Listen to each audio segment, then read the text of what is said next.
I'm Bob Brill. He's Eric Kramer. Welcome to Kramer and Brill, an NFL and fantasy football podcast and now videocast too. You can hear the podcast wherever you get your podcasts. You can also see the videocast on YouTube by going to my Bob Brill YouTube channel or by finding the links for all of this at kramerandbrill.com. That's the easiest way. See it right there at the bottom of your screen, kramerandbrill.com. During the offseason each week, we're taking a look at each NFL team. And this week, we're going to explore the Green Bay Packers. This week, our guest is Tyler Dunn, who covers the NFL for Go Long and who has been following the Green Bay Packers in depth. So, Tyler, welcome to Kramer and Brill. Great to be here, fellas. Thanks for having me. Oh, good. We're looking forward to it. The Packers are an interesting team this year. It was a typical Packers season, but not a typical offseason. As a matter of fact, it's really been a bizarre offseason. So before we get to that, why don't you give us a quick recap of Green Bay's last season? Whew. Well, it was a good season, like you said, right? I mean, you go 13-3. You host an NFC Championship game. You're one or two plays away from playing in the Super Bowl, probably winning that Super Bowl with what we saw. I mean, they had a roster that is arguably better than any roster in the NFL, which kind of makes Aaron Rodgers' unhappiness a little odd for several reasons. But it's a really good team. And I think that it just goes to show, all the work that Brian Gutekunst has done as a general manager. He's somebody that's under fire right now. But they've got a lot of youth on defense, I think, that's really growing up fast, growing up in a hurry. I mean, they really didn't have much talent on that side of the ball a couple years ago. So whether it's free agency with Zadarius Smith, Preston Smith, Adrian Amos at safety, I mean, they brought in veterans, they've drafted well, and offensively, they've surrounded the quarterback with a ton of weapons. I think this is pretty much the best case scenario for a future Hall of Fame quarterback, where you've got receivers all over the place, you've got backs all over the place, you have a smart play caller in Matt LaFleur. It's a really good team, a really deep roster, and they're set up for success for a long time. So I think you're encouraged, but those opportunities, they don't come around every year, right? I mean, when you get into that position, if Aaron Rodgers sells out at the goal line on third down, maybe they're in the Super Bowl. If Matt LaFleur decides to go for it on fourth down instead of kick a field goal, maybe they're in the Super Bowl. Those are decisions everybody has to live with for a while. Well, I'll step in here. Tyler, you brought up Aaron. I mean, I don't get what the big deal is. I mean, yeah, he's all right, but the guy's 0 for 2 in the past 2 NFC Championship games. I mean, how good is he really? So, I mean, I'm joking, but I mean, if you had to boil it down, because there's really nothing to talk about with the Packers right now. You mentioned their roster and how good it is and whatever. So, obviously, the only thing to talk about right now is the beef and whatever it is between Rodgers and Gutekunst. You have any idea of what it really is? Because I don't. I don't think anyone else does either. I think you almost have to separate fact from feelings here. It's a matter of feelings. His feelings are hurt. He doesn't like Brian Gutekunst. He doesn't like Mark Murphy. I think he likes his teammates. I think he likes his coaches. I don't think it's as lovey-dovey as everybody thinks between him and Matt LaFleur. I think they kind of tolerate each other more than anything. I mean, he loves the fans, so it's about the GM. It's about the president. It's about them drafting a quarterback when he didn't want them to draft a quarterback. And we can debate that for hours and hours and hours. Personally, I think it was a genius move. You pick in the 20s every year. You see somebody with a big arm, with athleticism that you want to develop for a couple of years, you got to take him. It's the long-term health of the franchise. Like, you're not going to have a shot at an elite level talent in the top 5, top 10 when you're good every year. So you got to take somebody. You're going to hurt feelings. His feelings were hurt then. They never really were repaired. And now he is trying to publicly embarrass the Packers, for one. Like, he clearly wants them to squirm in the court of public opinion and make them look like fools. But further than that, I don't think he just shows up day one at training camp. I think he genuinely is pissed off that this team drafted a quarterback when he wanted to be the quarterback there for several more years. I don't think he shows up for training camp day one. I'd be shocked if he does. I think everything I've been told is this is real, and he needs to see people fired before he steps a foot at 1265 Lombardi. You know what I think is going to happen? I think he's going to come in like Khalil Mack a couple years ago, walk in the door on game day and go, all right, everyone out of my way, take over. And boom. I mean, kind of like Khalil Mack did against him. Yeah. I mean, think back to that game where he had no training camp, comes in and dominates. Right? Yeah.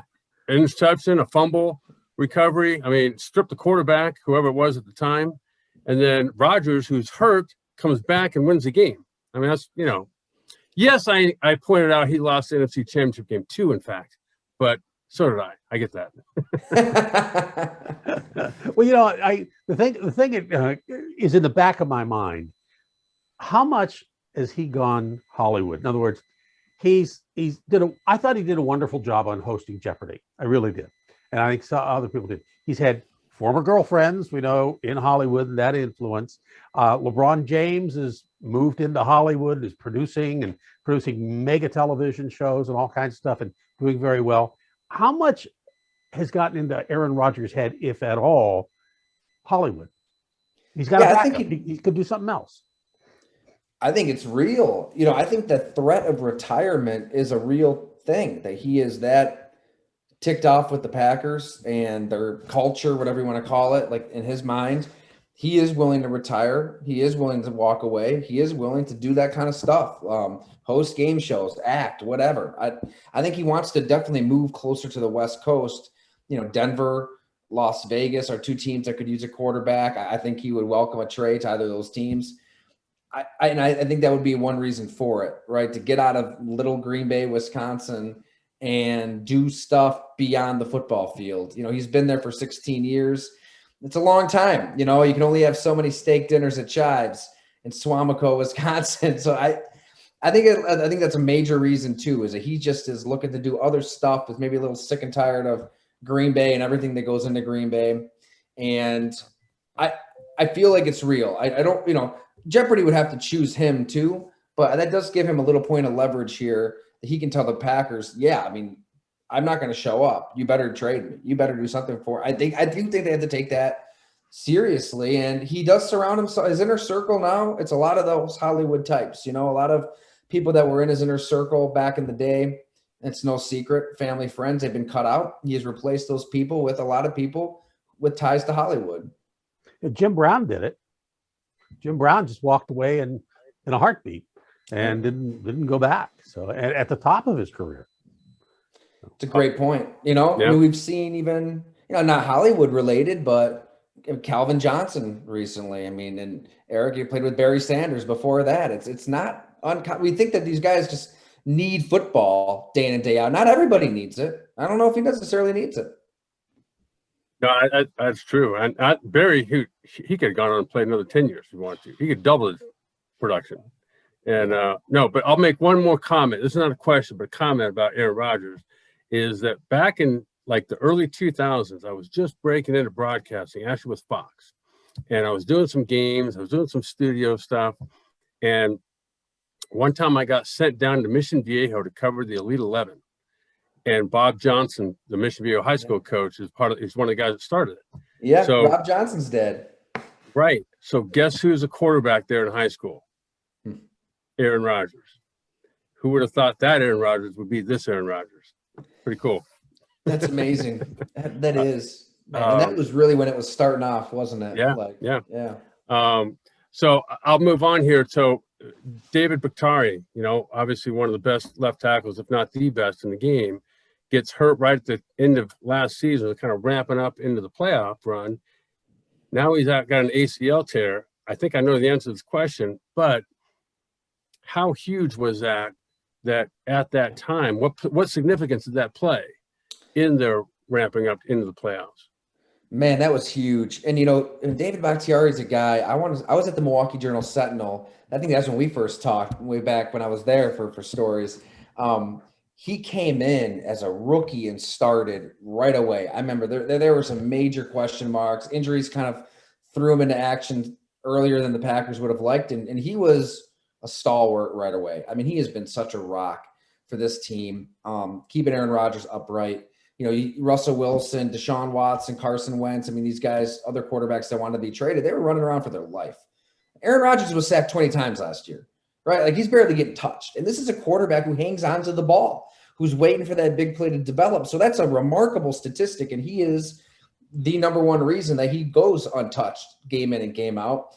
To lose him was huge. I mean, they're probably in the Super Bowl. You got to think that he's good for a few points in that game. I mean, they were getting after Aaron Rodgers, Tampa Bay was. So to lose him was huge. All indications are that he has really recovered quickly. you know, with ACLs today, it's different than when you played, Eric. I mean, it seems like these guys can bounce back and be themselves soon.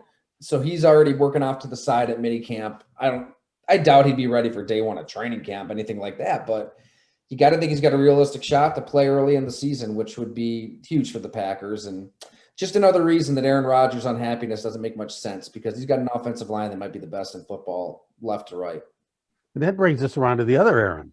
I mean, Aaron Jones was talked about going free agent to Atlanta, to, you know, all these other teams, and he decides to come back. Does he come back because of Aaron Rodgers?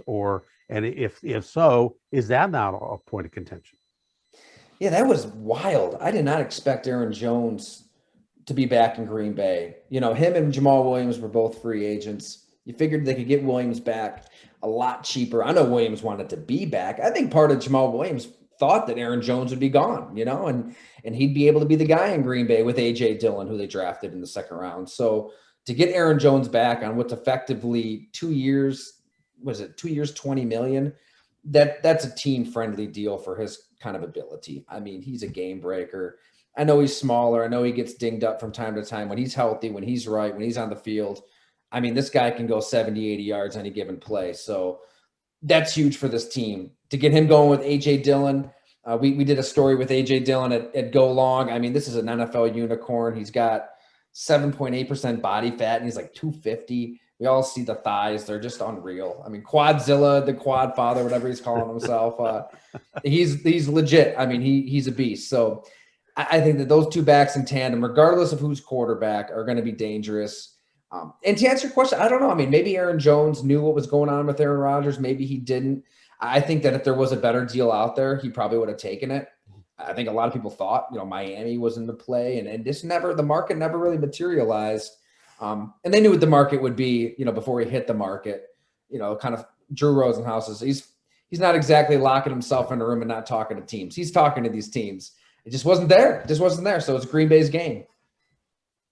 You know, with everybody talking about what seems like, as we said, the only storyline left in the NFL right now being Aaron Rodgers and the beef going on with the team, other than Aaron Rodgers with the Packers, maybe some people that are maybe less talked about. You've already mentioned Bakhtiari. We talked about Aaron Jones, but there's other people within the organization, whether they be players or coaches, that you see as maybe somebody that's not talked about enough and contributes maybe more than what people give them credit for.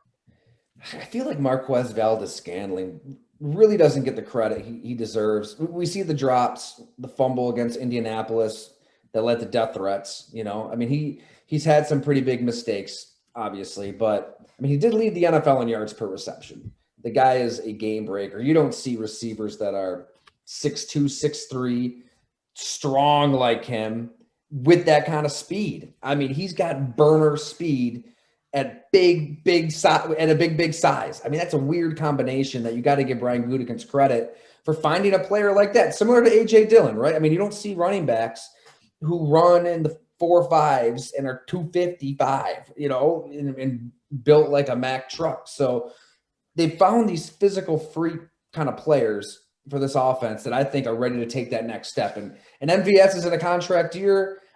He's got every incentive to have a big year. So we know that does mean something, right? Like everybody loves the game. Well, not everybody loves the game, but you know, if you're playing it, you enjoy it. You sprinkle some of that contract stuff in there. It can be a good recipe for some success. So I think that MVS is exactly the kind of player you're talking about. Alan Lazard, another wide receiver, just tough blocker. I mean, I sat down with MVS for a story to go along, and he made a point to bring up Lazard and said, like, you got to look at him as a blocker where it's 3rd and 1 and he's crashing into the line to block linemen. Like, how many receivers are willing to do that? Yeah, not many. I like how you mentioned, though, A.J. Dillon, because to me, such a big part of the game is that last 4 minutes where if you're ahead, you got to ice a game, knowing you got to run the ball. Yeah. And that guy's iced a few. You know what I mean? Like, he'll break tackles. That guy's not getting less than 3-4 yards to carry. I don't care what time of the game it is. I mean, you've got Devontae Adams, you've got Alan Lazard, Marquez Valdes-Scantling, Amari Rodgers is a 3rd-round pick out of Clemson. I mean, he's somebody that really could have got drafted in the 1st round. So I think to get him is such a value in the 3rd. I know a lot of scouts love him.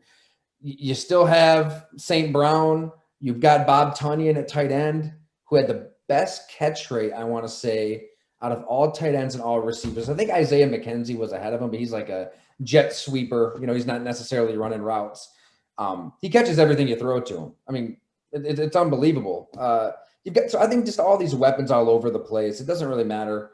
It doesn't matter who the quarterback is. You'll take the league MVP. I guess my point is they'll be able to put points on the board if Jordan Love is the quarterback. I really believe that with these weapons that they have, they'll be able to move the ball. I can't just see this team struggling to cross midfield like those Bears did at times last season, with Nick Foles. Sorry. You watch the Bears. It's well deserved, man. It's well deserved. They got some issues there at quarterback. They'd swap backup quarterbacks to be their starting quarterbacks, I guarantee you. Well, let's see. There's guys like Blake Bortles, Kurt Benkert, Jake Dolegala. They're all on that team. I know, but that's an indication of what the Bears don't have. So no, I was gonna say. So Tyler, who would you say now? Like, if Green Bay is the front runner to get back to the NFC Championship, who do you see within the NFC to be one of their other top teams that they're going to have to beat to get there? I mean, Tampa Bay brought everybody back. It's unreal. Usually, I mean, a team wins a Super Bowl, that Pat Riley disease of me theory. I mean, guys are going to want to get paid. Like, you won your ring. All right, now get paid.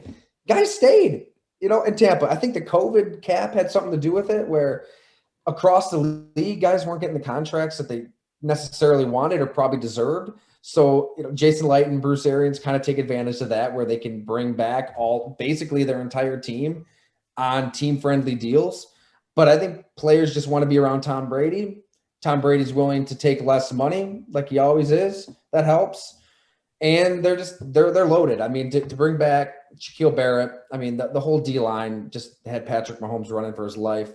And Devin White's the best defensive player in football. I mean, you could really arguably say that. Like, Devin White is the best player on the defensive side of the ball, sideline to sideline, making plays. I mean, there's a reason they took him in the top 5. I don't think inside linebacker was taken in the top 5 since Aaron Curry, like a decade before that. Just because you get better value later. They saw something special in him, and that special is already just blowing up games. So, yeah, give me that defense. Give me all those weapons back. Give me Tampa Bay, and they're the favorite. I want to take a look at the draft. Their first pick, and they were kind of all over. They picked a good amount of defensive players, but out of the top 8 or 9 picks, they were kind of all over the place. But the first pick was Eric Stokes, a cornerback. Yeah. What do you know about him? Yeah, Eric Stokes is a guy that remember, when we're all watching the draft and Adam Schefter just dropped that bomb, like expecting a trade to happen, or, in anticipation for something big. And then it gets to the Packers pick. You think, okay, of course they're going to take a wide receiver to make Aaron Rodgers happy. And they didn't. They took Eric Stokes. It kind of was anticlimactic for a lot of Packer fans, but it shouldn't be anticlimactic. I mean, he is a stud. You want to talk about speed, just shutting receivers down. I checked in with a few scouts around the league after that pick, and they just could not say enough about Eric Stokes. This is a guy that's going to be able to start right away, and he'll be a starting quarterback in this league for a long, long time. It's a premium position. You can't have enough cornerbacks. Green Bay, obviously, they were burnt at the end of that first half. Pretty bad. That defensive coordinator was fired, and I know Kevin King's back, but I highly doubt we'll see him in that position one-on-one with the receiver in a Hail Mary at the end of a first half because of a guy like Stokes. So absolute steal for Green Bay. What do you make of the relationship and how it works, the functional relationship between Gutekunst and Matt LaFleur? And is Matt LaFleur primarily just he takes the team he's given, or is he have more input into decisions of player acquisitions? That's a great question because I think there is that input. Matt LaFleur, I know he was getting to know Jordan Love before that pick. I mean, he talked extensively with coaches like David Yost, an offensive coordinator at Utah State, when Love was at his best his sophomore year. So, I talked to Yost about it, and he said that LaFleur, he asked a lot of pertinent questions. There's a relationship there. I don't think, though, that the head coach is necessarily having a lot of say in that draft pick either. I think that maybe they provide their opinion. At the end of the day, though, in Green Bay, and it's been this way, Ron Wolf to Ted Thompson to Mike Sherman in there for a little bit, I should say Wolf to Mike Sherman a little bit, to Ted Thompson to Brian Gutekunst. The GM has the say. The GM has the final say on who's getting drafted, and that's just the way it's run. It's different in other places. Maybe it's a little bit more collaborative. Maybe the head coach is really the guy in charge. Like here in Buffalo with Sean McDermott, he's got the power. But in Green Bay, Brian Gutekunst has that final say. So I think that Jordan Love was his pick above anything else. Just like a lot of these picks that have worked out. That's where it gets really interesting. Like he'll be defined by Jordan Love, right? Like Brian Gutekunst will be defined by his decision to take a quarterback. But we just mentioned Jason Light and how great that Tampa Bay roster was. I mean, they drafted Jameis Winston number 1. He could have got fired a couple times over for that decision alone. But he also was drafting really well around the quarterback position, Devin White being one of those guys, Antoine Winfield Jr., Sean Button Jr., Murphy Button Jr., so many of these DBs. Gosh, Carlton Davis, who gets burnt by Tyreek Hill early in the year, balls out in the playoffs. Those are Jason Light picks. So it pays to kind of trust your GM for the long haul too. So I think Gutekunst has done a great job around the quarterback position. Now we'll see how he handles quarterback. I got to ask you about the fan base. Green Bay's always had this super loyal fan base. You got this big controversy going on. Probably more people, and maybe I'm wrong, more people love Aaron Rodgers than hate him. What's the fan base there? How are they reacting to this whole thing? And they own part of the team, right? They do, right? They're the owners. Like Mark Murphy's just the CEO president. So, I compare it to 2008.